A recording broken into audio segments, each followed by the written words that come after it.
Number 1, 16 psyche. दोस्तों ये एक एस्टेरॉइड है जो मार्स और जुपिटर के बीच वाले एस्टेरॉइड्स बेल्ट में मौजूद है। इस एस्टेरॉइड का डायमीटर 200 किलोमीटर है। और फ्रेंड्स, पृथ्वीवासी वैज्ञानिक इस एस्टेरॉइड को समझने के लिए और वहां पर माइनिंग करने के लिए मरे जा रहे हैं। अब ऐसा क्यों? वैज्ञानिकों में क्या आग लगी है जो इसमें इतने इंटरेस्टेड है? तो इसका कारण ये है फ्रेंड्स कि इस एस्टेरॉइड के ऊपर जो भी नेचुरल रिसोर्सेज पाए जाते हैं उसकी कीमत के आगे हमारी पृथ्वी के सारे देशों की टोटल इकोनॉमी की कीमत कुछ भी नहीं है। जी हाँ दोस्तों, इस छोटे से एस्टेरॉइड के ऊपर जो नेचुरल भंडार भरे हैं उसके सामने हमारे पृथ्वी के नेचुरल रिसोर्सेज पानी कम चाय है। ये पूरा का पूरा एस्टेरॉइड मेनली 4 धातुओं से बना है, जिसमें से एक है लोहा, दूसरा है सोना, तीसरा है निकॉन और चौथा है प्लेटिनियम। दोस्तों ये प्लेटिनियम पृथ्वी पर बहुत ही कीमती धातुओं में से एक है जो सोने से भी ज्यादा कीमती है। अब दोस्तों यहाँ पर एक इंटरेस्टिंग बात बताता हूँ। साल 2019 में जब पूरे विश्व की इकोनॉमी काउंट की गई तब पूरी पृथ्वी की इकोनॉमी 142 ट्रिलियन डॉलर थी।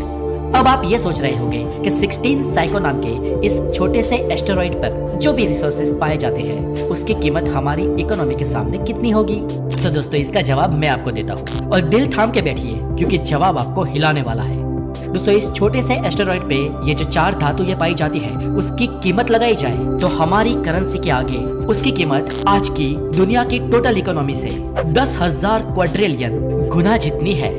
और फ्रेंड्स ऐसे छोटे बड़े तो बहुत सारे एस्टेरॉइड्स या बहुत सारे सूक्ष्म ग्रह हमारे सोलर सिस्टम में यहाँ वहाँ घूम रहे हैं। अब सोचो अगर इन भागते भूतों की लंगोट को पकड़ा जाए तो टाइप 2 सिविलाइजेशन बनने में हमें कितना वक्त लगेगा? दोस्तों आपको यहाँ पर और एक बात बताता चलो कि हमारी जो पृथ्वी है उसका जो नेचर है वो गोल्ड के अनुरूप नहीं है। यानी कि आप पृथ्वी पर जितना भी सोना देखते हैं वो पृथ्वी पर हमेशा से नहीं था। ब्रह्मांड में गोल्ड दरअसल सुपरनोवा न्यूक्लियर सिंथेसिस से बनता है। मानो कि जो प्योर सोना होता है वो किसी मरे हुए स्टार का मलबा होता है और पृथ्वी पर जो गोल्ड पाया जाता है वो हमें करोड़ों साल पहले हुई उल्का वर्षा के कारण मिला है। अब दोस्तों इस 16 साइकी एस्टेरॉइड की बात करें तो इसमें हमारे वैज्ञानिकों की रुचि इसलिए भी है क्योंकि इस एस्टेरॉइड की रचना थोड़ी बहुत पृथ्वी की कोर के अनुसार है और इसलिए इसे समझने के बाद हम पृथ्वी की कोर को भी समझ पाएंगे। और फ्रेंड्स अगर फ्यूचर में हम एडवांस होते हैं और ब्रह्मांड में विचलन करने वाली टाइप 1 या उससे आगे की सिविलाइजेशन बनते हैं तो जैसे जैसे हम ब्रह्मांड में आगे जाएंगे वैसे वैसे ऐसे एस्टेरॉइड्स के मिलने के कारण हम जो आज टेक्नोलॉजी यूज करते हैं उससे बहुत एडवांस टेक्नोलॉजीज बना पाएंगे और इसके साथ ही हमारे पीरियोडिक टेबल में भी बढ़ोतरी होगी। फिलहाल हमारे लोकल पृथ्वीवासी पीरियोडिक टेबल में 118 तत्व है और अगर ब्रह्मांड में हम पृथ्वी से आगे बढ़े तो जैसे जैसे हम आगे बढ़ते जाएंगे इस टेबल में बढ़ोतरी होगी। अब फ्रेंड्स ऐसे लघु ग्रहों पर फ्यूचर में हमारी माइनिंग करना इसलिए भी आवश्यक हो जाता है क्योंकि हम जब खनिज के लिए पृथ्वी पर माइनिंग करते हैं तो इस माइनिंग के लिए हम साइनाइड और क्लोरीन का उपयोग करते हैं जो पृथ्वी पर ग्रीन हाउस इफेक्ट पैदा करता है और जिससे हमारा ग्लोबल वार्मिंग बढ़ता ही जा रहा है। लेकिन पृथ्वी से दूर ऐसे एस्टेरॉइड्स पर अगर हम माइनिंग करके वहाँ के खनिज यहाँ लाते हैं या फिर वहाँ कोई चीज डेवलप करते हैं तो वो हमारे लिए बहुत ही सेफ और आसान हो जाएगा। और इसीलिए नासा फ्यूचर में एस्टेरॉइड रिडायरेक्टेड मिशन लेके आ रहा है और नासा एक रोवर इस एस्टेरॉइड 16 साइकी पर भी भेजने जा रहा है।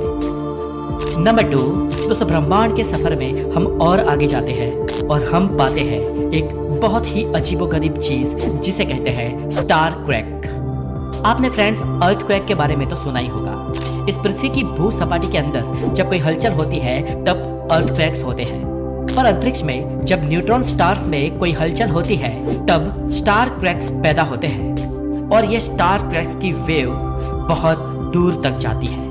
27 दिसंबर साल 2004 को हमारे वैज्ञानिकों ने हमसे 50,000 प्रकाश वर्ष दूर सेजिटेरियस कॉन्स्टेलेशन में स्थित SGR 180620 नाम के मैग्नेटार पर स्टार क्रैक रिकॉर्ड किया था। दोस्तों आपको बताता चलो कि ये मैग्नेटार्स एक टाइप के न्यूट्रॉन स्टार्स ही होते हैं और फ्रेंड्स इस स्टार क्रैक की तीव्रता 32 रिक्टर स्केल थी।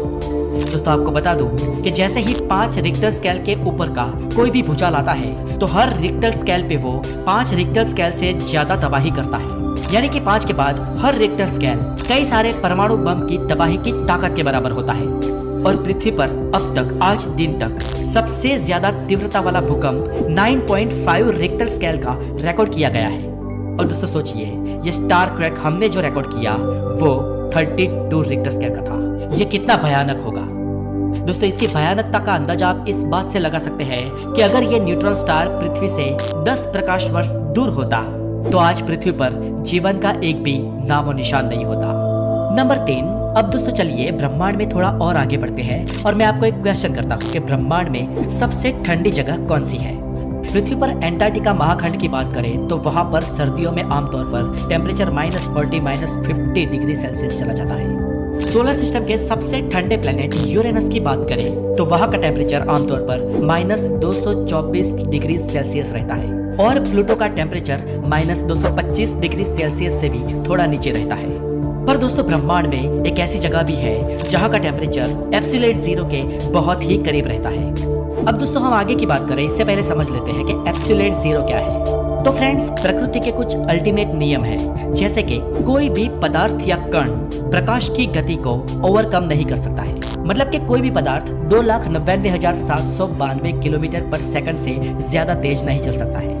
वैसे ही प्रकृति का एक और नियम भी है कि ब्रह्मांड में किसी भी चीज, किसी भी वस्तु का टेम्परेचर एब्सोल्यूट जीरो से नीचे नहीं जा सकता है या इवन एब्सोल्यूट जीरो भी नहीं हो सकता है। और एब्सोल्यूट जीरो यानी -273.15 डिग्री सेल्सियस, ये केल्विन का स्केल है। ब्रह्मांड का ये न्यूनतम तापमान एक लिमिट है और इससे नीचे ब्रह्मांड की कोई भी बड़ी से बड़ी या छोटी से छोटी वस्तु का टेम्परेचर होना असंभव है, क्योंकि इस टेम्परेचर पर पार्टिकल्स में सारे इलेक्ट्रॉन्स फ्रीज हो जाते हैं और कोई भी चीज, कोई भी पार्टिकल इस स्थिति में वेव फॉर्म में भी मौजूद नहीं रह सकता है। इसलिए दोस्तों आप ये समझ लो कि -273.15 डिग्री सेल्सियस टेम्परेचर किसी भी जगह पर ब्रह्मांड में हासिल करना इम्पॉसिबल है।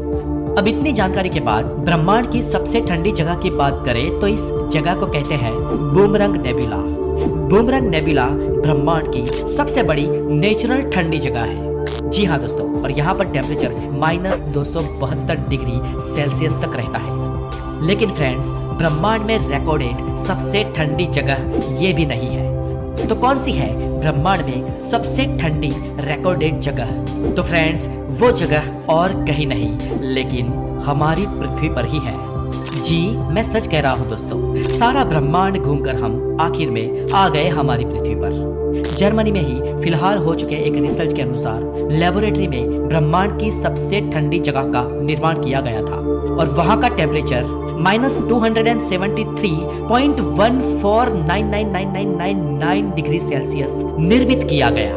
पर वहां पर भी वैज्ञानिक -273.15 डिग्री सेल्सियस तो निर्मित नहीं ही कर पाए, क्योंकि दोस्तों मैंने पहले ही बताया ना, ये ब्रह्मांड की अल्टीमेट अवस्था है और इससे नीचे और यहाँ तक भी यानी कि एब्सोल्यूट जीरो तक ब्रह्मांड की कोई भी चीज नहीं पहुंच सकती है। तो दोस्तों आज के लिए